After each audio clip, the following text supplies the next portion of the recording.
मेरा नाम अदीला है और मेरा ताल्लुक़ जो है तिब्बत से है और अभी मैं एक क्वालिफाइड नर्स हूँ। मैं ड्यूटी भी करती हूँ, एक प्रोजेक्ट चला रही हूँ WHO में।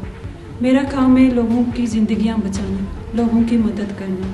लेकिन इस दौरान मेरी बदकिस्मती से मैं ऐसे लोगों के साथ कांटेक्ट में रही जिन लोगों ने मुझे बहुत बेकाया, मुझे इस तरह बेकाया कि मैं खुदकुश हमले करने के लिए खुद ही राज़ी हो गई।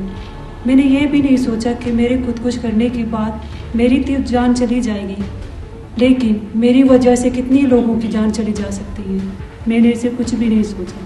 मुझे अपनी गलती का एहसास तब हुआ जब मैं पहाड़ों पे गई। उधर जाके मैंने देखा, वहाँ जाके मैंने अपने घर वालों को भी नहीं बताया, मैंने अपने घर वालों की इज्जत भी नहीं देखी।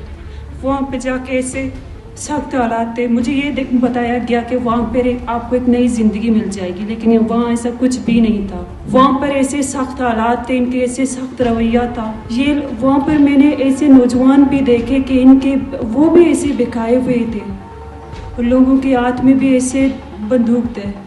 ये जो आजकल का तासुर है कि बलोच ख्वातीन अपनी मर्जी से खुदकुश करती, ये बात गलत है।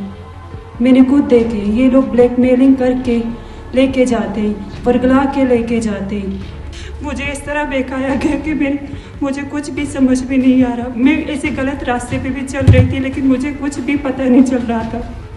और आखिर मैं ये नसीहत देना चाहती हूँ कि इस तरह के लोगों के बातों पे कभी भी नहीं आओ। ये लोग अपने मकसद के लिए इस्तेमाल करते हैं।